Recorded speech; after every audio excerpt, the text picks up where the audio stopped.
Hey, it's Justin Harvey. Thanks for tuning in to the Anesthesia and Pain Management Success podcast. With APM Success, we take a close look at important topics pertaining to business, practice management, personal finance, and careers for anesthesiologists and pain management physicians. We work hard to take your critical questions straight to the experts. Thanks for listening. This week, I'm talking to Stuart Neiberg and Daniel Kvarnberg of Physician Advisory Solutions.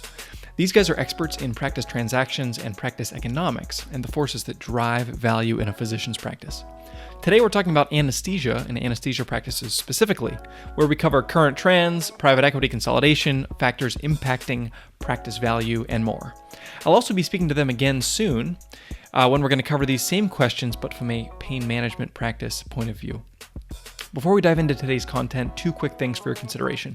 First, if you really like the show and you wanted to give me a nice Christmas present, would love it if you'd share this with an anesthesia or pain management physician that you care about.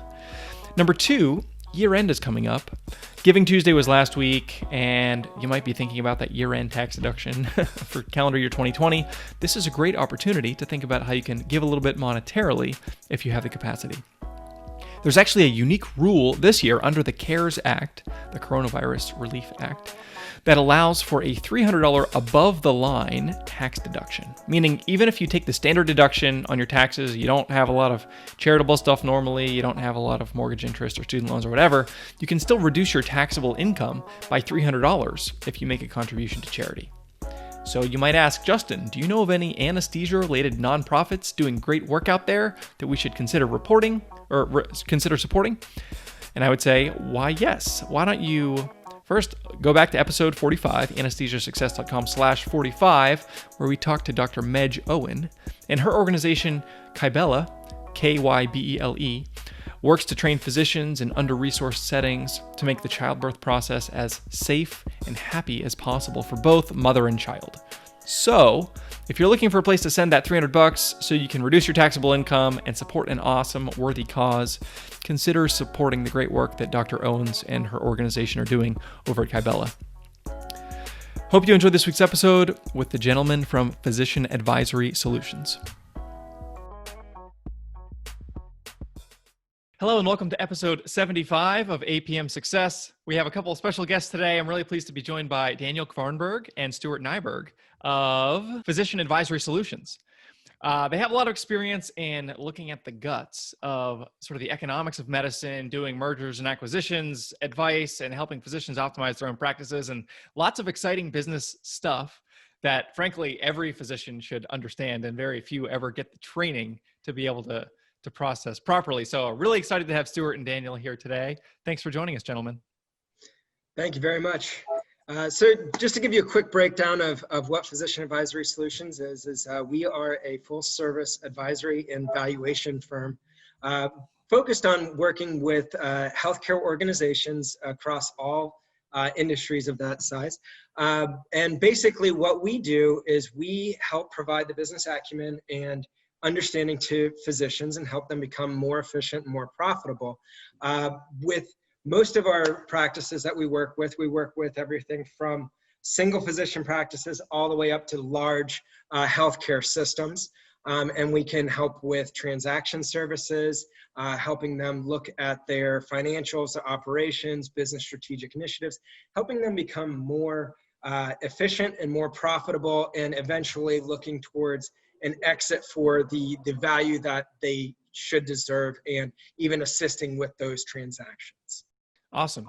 Can you maybe just to give the listeners an idea of some of the work that you do, maybe just tell us some of the things you've been working on in the last few weeks? Yeah, I'll jump in and take this. So I mean, Justin, much of our work is very transaction heavy. It's either because, there is some sort of deal that's going to be done within a practice, or some sort of, ancillary facility like a surgery center or a diagnostic imaging center, internally, or with some sort of external party like a health system. Focus our effort on, being an advocate for our client, first of all, making sure that, we help them identify, any nuances or twerks or, odd things in a potential transaction, which, as you can imagine, There's more and more of those these days in the COVID world, which, we can talk about, as we get into the depth of this conversation. But, it's really about, physicians are really, really good at practicing medicine and delivering care to patients. So, it's about leaving some of the more business and financial and accounting nuances to us at the end of the day to help them facilitate a transaction so they continue to deliver the care at the utmost quality, to the patients that need it. Awesome. Let's talk a little bit about the sort of the economics of anesthesia care. And obviously this is like really broad and there's a million different iterations, but maybe let's look at a couple of concrete examples. Maybe we can look at like a physician-owned practice, as well as maybe anesthesia as part of like a bigger, either a multi-specialty group or in a bigger group. Kind of what does the economics of the anesthesia specifically look like? And if you're talking to, let me actually narrow the scope here. So if a physician-owned anesthesia group comes to you and says, hey, we want to understand if we're profitable, we're thinking about selling, we want to know who's out there, how much we can get, and what we need to do to make ourselves look prettier to like a PE group or a big health system, what kinds of things, what kind of questions are you going to be asking them? Well, I mean, first, and this all kind of dovetails into our approach of looking at everything three-dimensionally. In terms of, yes, they want to be profitable. They want to be an attractive target to a potential acquirer. So the first thing is, so first, what do your financials look like? So we're going to want to look at, traditional income statements and balance sheet, but then we're going to want to reconcile back that revenue number on the income statement as to who is performing the services, where are the services being performed? How are they being paid for? Because there's all sorts of nuances in the anesthesia world. And I'm going to, just to clarify, I'm going to start with just pure anesthesia, not assuming any pain management. Yep, we'll exclude pain for the moment. That's a good idea. So I don't want to confuse the listeners or anything right now when we start talking about pain. But realistically, in the anesthesia world, it's who are you delivering care to at the end of the day? Are you delivering care at a hospital? Okay, what type of hospital are you delivering care to? Is it primarily Medicaid funded hospital where you need some sort of collections guarantee just to be able to pay, bare minimum salaries? Or are you, delivering anesthesia at a, really ritzy, glitzy, private pay surgery center, where everyone's making, millions of dollars over what, Medicare would normally say you should be making right now. So it's all about diving deeper into, where the care is being provided, isolating, what the strengths and weaknesses are of the particular practice. And then frankly, it's, who the target's going to be. Are you looking at being acquired by a health system out of a necessity? Are you looking at being acquired by, a private equity fund as like a hub and spoke type model?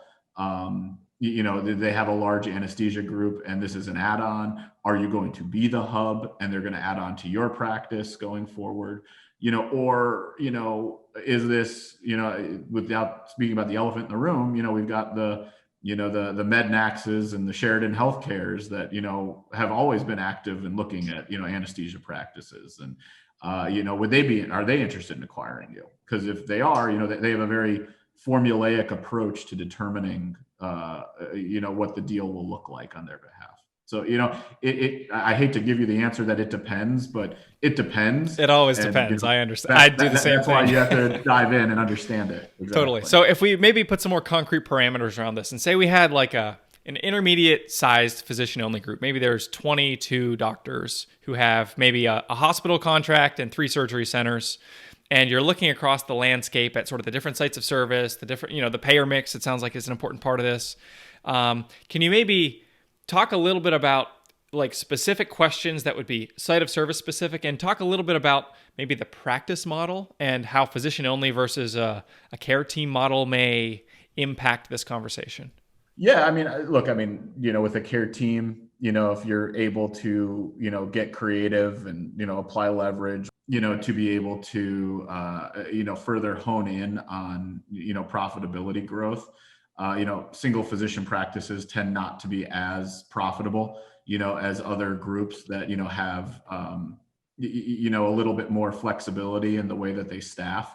And, really I've noticed it, to that point, Justin, really, anesthesia, it's all about being masterful at staffing at the end of the day. If you've got that staffing down and you can anticipate, needs, and you can make it as efficient as possible, that's where the value really resides. So then do we have like automated workflow solutions within the practice? It's because at the end of the day, you're under that type of circumstance that you describe, revenue is going to be largely fixed, but it's all about how you move the pieces within the practice to maximize the profit and the bottom line. Something that I'm curious about, and this is, I think, pretty specific, and I might not even be phrasing this question right, so maybe you can help me, Stuart, is there a difference between states for whether or not a state is doing the opt-out for CRNA autonomous practice in the way that billing works? Meaning, like, are there some states where a CRNA can bill like an anesthesiologist, and then the group employing that CRNA gets anesthesiologist equivalent revenue, versus in another state where maybe they don't have that ability? I'm going to qualify this with, I'm not a medical billing specialist by any means. I'm a deal guy. So, Sure. I definitely consult like a billing specialist before, someone tries to do this. But my understanding is yes, that there are different, professions and positions that bill at different rates, and that would be a state function. I think that it even is a state function, even within Medicare, which is federally funded. But it comes down to specific state demographics and modifiers to particular codes that would be charged on the anesthesia billing schedule. So I think yes, it would be state or even geographically separated out. But yeah, obviously, 100% consult not even a medical billing specialist, but a medical billing specialist that has expertise in anesthesia. Because there's certain medical billing specialists that can probably do primary care and gastroenterology and all that stuff, but the units that you bill in anesthesia, it's definitely a completely different animal than other primary care specialties. Yeah, absolutely. There's plenty of disclaimers we can always throw around on the show. This is for entertainment purposes only. Really appreciate everybody listening in. We want to give you categories to be able to understand important questions, and then take those questions to the real experts who can answer them with greater specificity. As you're consulting with these groups, are there, again, if we're talking about the balance sheet, you said the revenue kind of is what it is, and then everything, or sorry, I should say the income statement. The revenue is what it is, and then we can like massage the P&L, where money's coming from and where we're spending money, to be able to increase profitability potentially, or change the multiple at which that profitability is going to get purchased. So is there low-hanging fruit for this type of scenario, saying like, oh, here's the top three things I always tell physicians to look at to try to fix? I guess like low-hanging fruit is anything but staffing.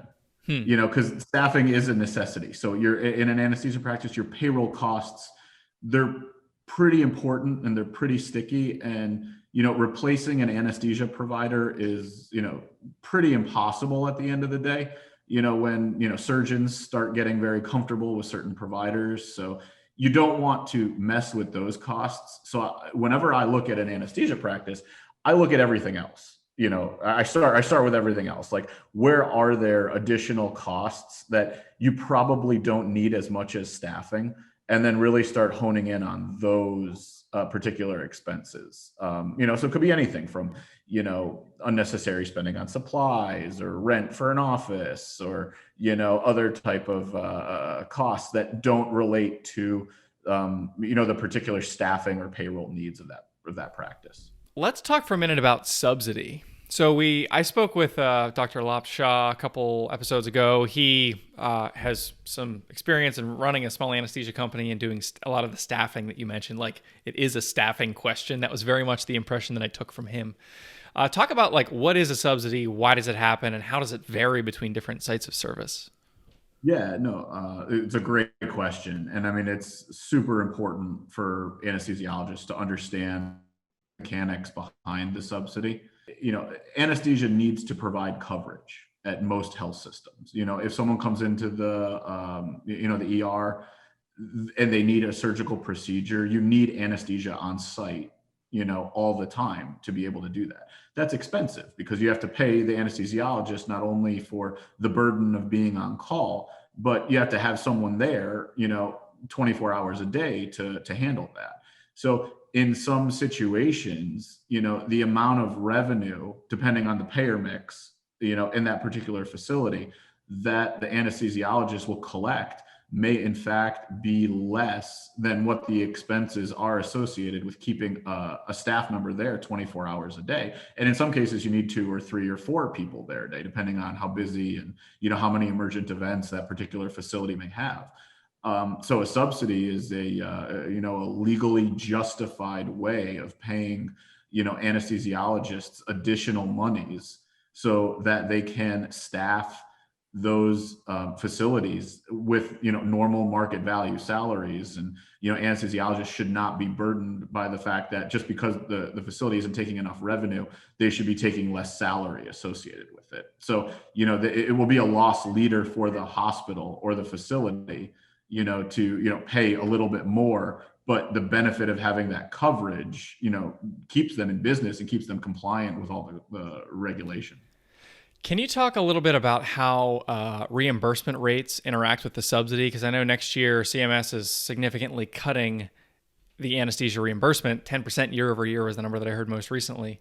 And presumably that means, Medicare, as I understand it, is going to, based on an apples to apples anesthesia service, is going to be paying 10% less in 2021 than 2020. There's obviously implications for hospitals, for anesthesia groups, et cetera. So as I understand it, and I'm curious to hear your thoughts, this is that subsidy, the amount that the hospital needs to pay the anesthesia group above and beyond what they can bill for them is going to probably be impacted by the fact that revenue, again, for that same anesthesia service may continue to go down.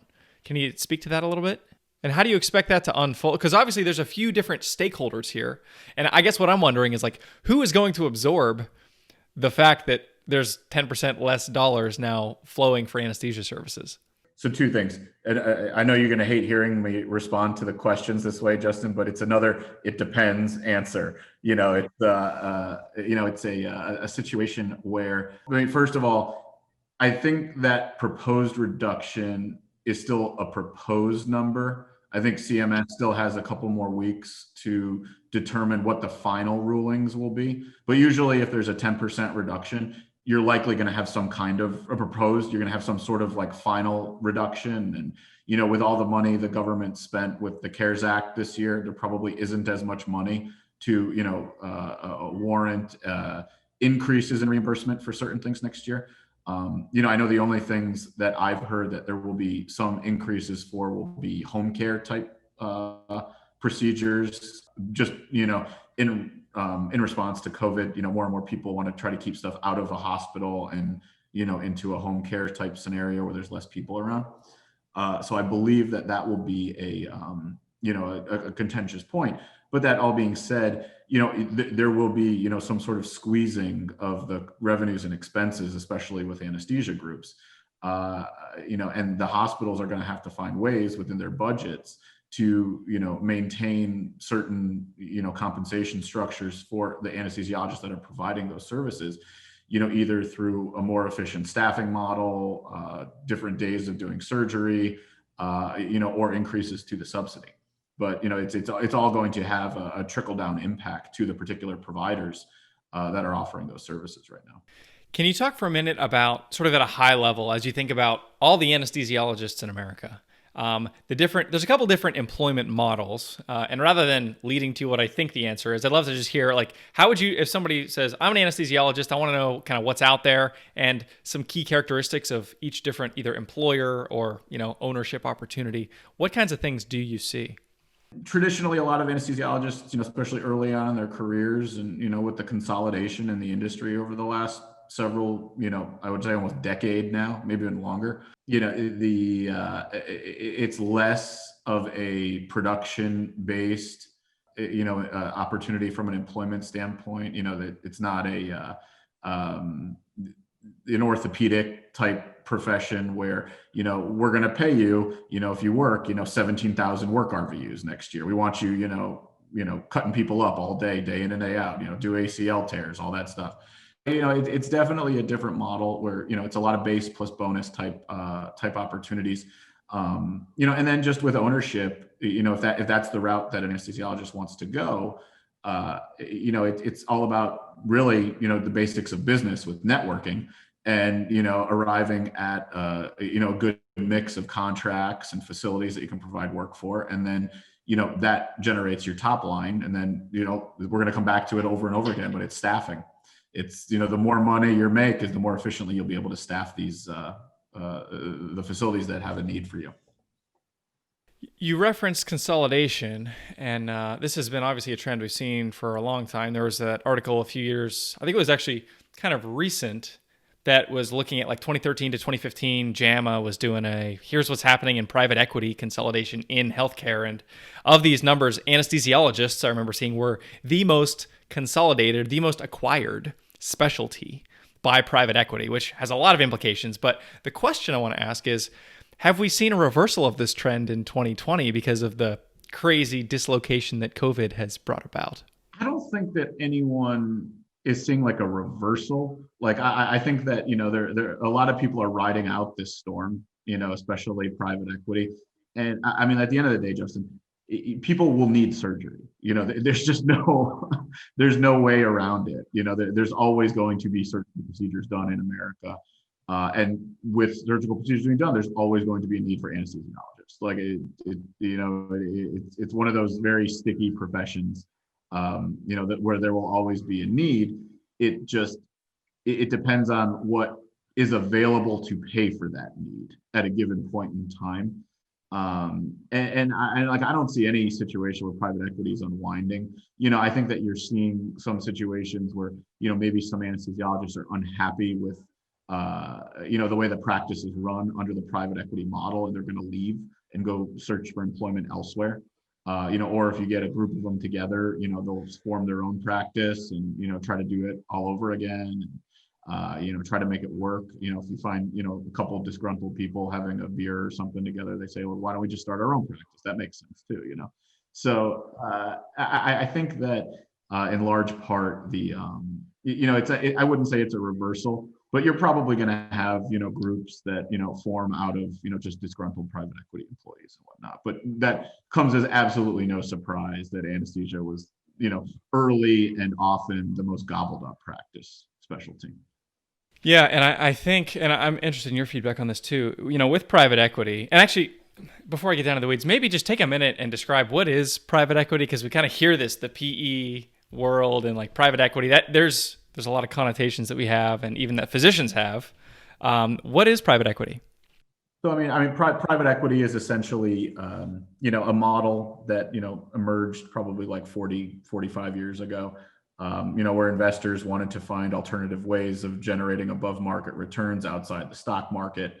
So, essentially that was, investing in a fund. That fund goes out and either buys public companies and takes them private, or, buys private companies and, looks to find some sort of advantage with those purchases to in turn, exit and sell those companies for, material gain over the course of some time horizon that's, predetermined.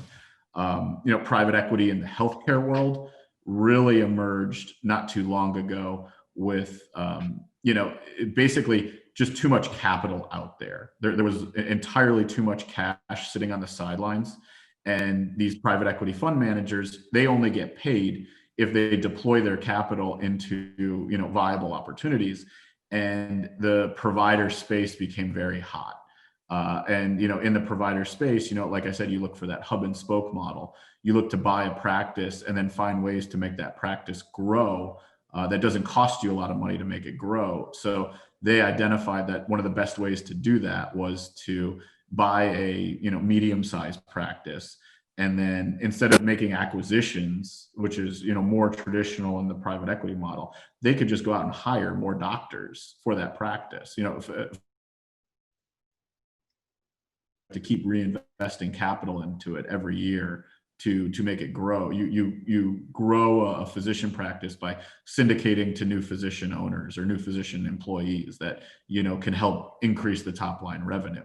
So, that's very, easy to do with just hiring new anesthesiologists and several private equity funds really mastered that model.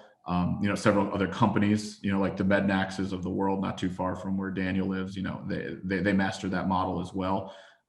They were able to, buy a practice, employ more physicians, get really good hospital contracts, staff ORs, staff, all different types of departments. And, they were able to turn into a very profitable enterprise.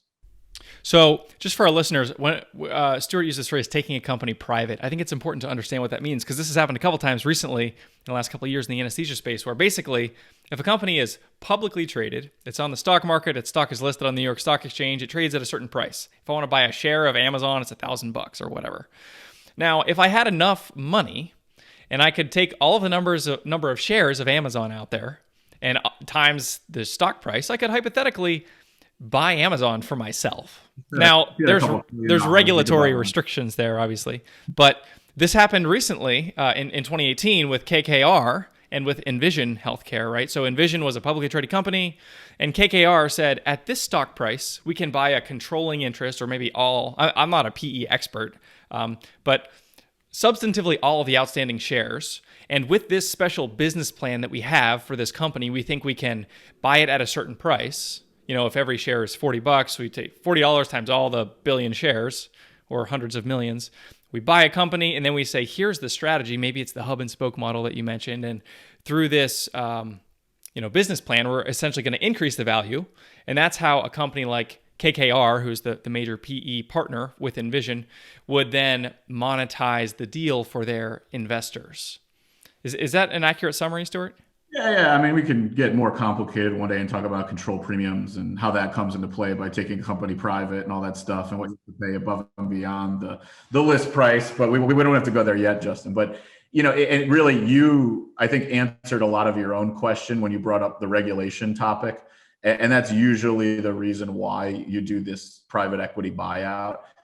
Is there's just so many costs associated with the regulation of having a publicly traded business, that if a very sharp and savvy private investor can identify a way to minimize those costs by taking a company private, and the costs of being private outweigh the costs of whatever premium you have to pay to take the company private, there's usually a very good case to do so. I think KKR identified that, particularly with Envision. There's just something so tough with publicly traded healthcare businesses.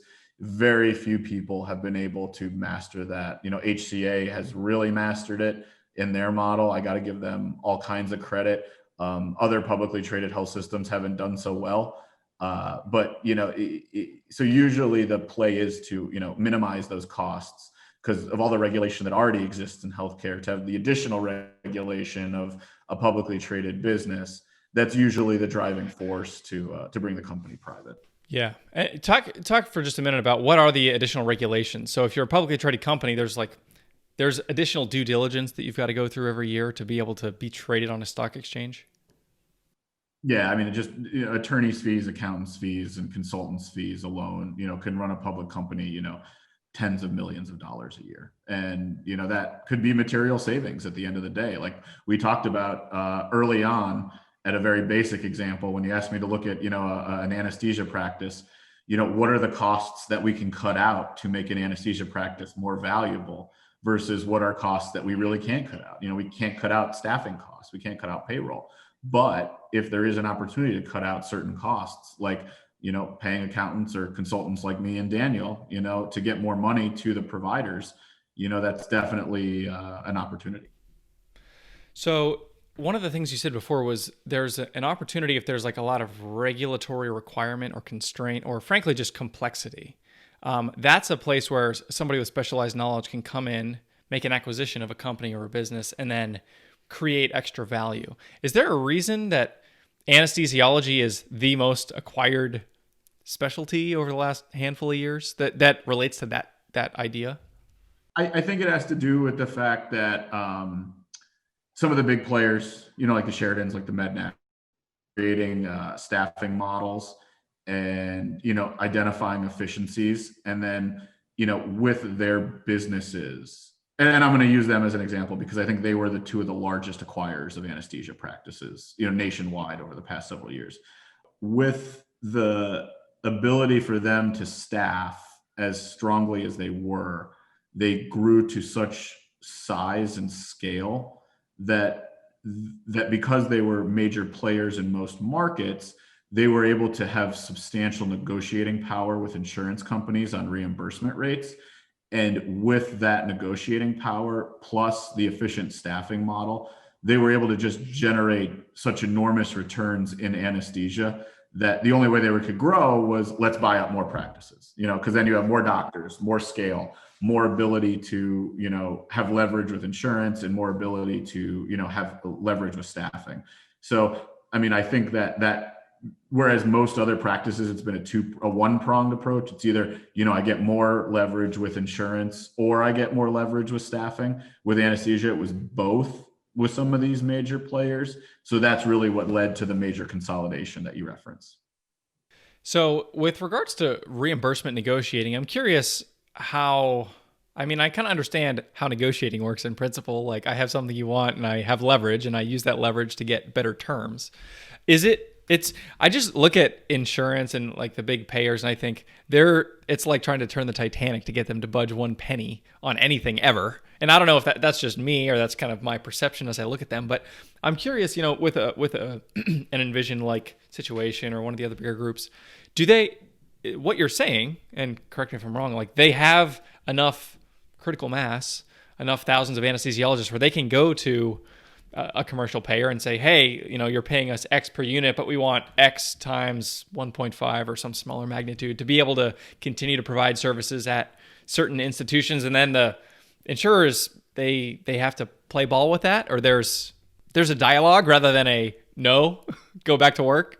No, there actually is a dialogue. I mean, it's a really good point, but I mean, if Dr. Johnson has a one-off primary care practice, in some market, they don't have a lot of negotiating power with the insurance carriers. And one of my favorite examples was I did a deal many years ago with a surgery center on Key West in Florida.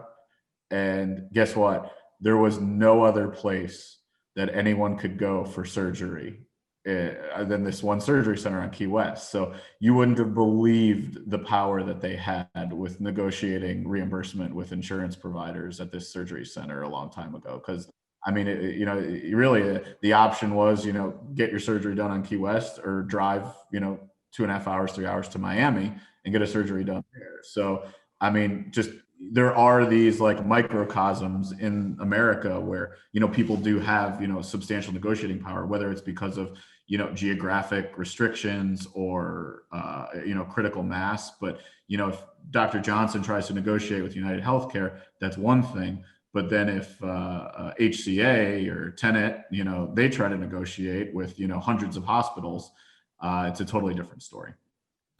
I'm just thinking like, what does this say for the future of independent practice? Because I've heard different things. I've talked to physicians pretty recently who said like COVID in some ways is going to help like revitalize independent practice, but it seems like it's just hard to not look at insurance as just like the big 800-pound gorilla that you can't ever make terms to them. You just take what they give you, and that seems to be the death knell of independent practice unless you're with a group big enough to hit back. Right. And I mean, I think that insurance is trying to change that a little bit. They've been trying to change it much with like the managed care world by putting a lot of it back on the provider anyway. And it's not just like, how much can I get for doing every surgery that I do? But, all right, guys, like, they're like, look, we're going to give you a fixed amount of money. It's going to be a reasonable amount of money. Go make it work, and I think that is what will help, independent practice, that and COVID is that, people will have the ability to sort of control their own destiny with that sort of model. Do you have an idea of like what percentage of contracts or payments from payers are like on some sort of like value or some other managed model? No idea. Okay. That's all private information. I would have no idea how to even speculate on that at this point. Okay. So I want to sort of bring things to a close here, and I really appreciate your time. I think we might have to do this again to just continue the conversation. But as we're wrapping up, are there any other specific observations, specific cases, specific deals you've done that you think show something important behind the curtain about the specialty of anesthesia or perhaps its future that you think the listeners would be interested in? I think we touched on a lot of it, that the consolidation in the industry has been tremendous over the past several years, which, I think if played right, it actually does create a lot of opportunity, for anesthesiologists. I think that it could be looked at as a good thing. I think that it could be looked at as a good thing insofar as that, with larger organizations that provide this, they're naturally going to have, more substantial overhead costs. So there's all kinds of angles that, if independent practitioners do want to try to get into the space and form a group, there's ways to approach it, with the right advice. If you want to be entrepreneurial, definitely a possibility, but then at the same time, there's a lot of opportunity in that it's probably not going to be hard to find employment, and then because of the need of those groups to negotiate what that employment looks like for the physician, and it all depends on whether they want to, know how much they're going to make every year and, get a base salary, whether they want to put more at risk and, try to achieve more production bonuses or quality metrics or whatnot. I think it's just all about getting educated on the business side of things that will make it easier for them to, generate the returns that's meaningful for them and, create a model of, work as hard as you want to make as much money as possible, or, to work as little as you want to maintain the lifestyle that makes sense. So, I think it all depends on, what the provider's introspective wants and needs are at that point in time, and then channeling that into logical business decisions. Totally agree. Couldn't have said it better myself. Well, Stuart, Daniel, thank you very much for joining us today on APM Success. If you liked what you heard this week, head on over to apmsuccess.com, where you can find more content and free resources to help you build a successful career in anesthesia and pain management. If you wanted to leave a review in iTunes, I'd also really appreciate it. Thanks for using some of your valuable time to join me today on APM Success.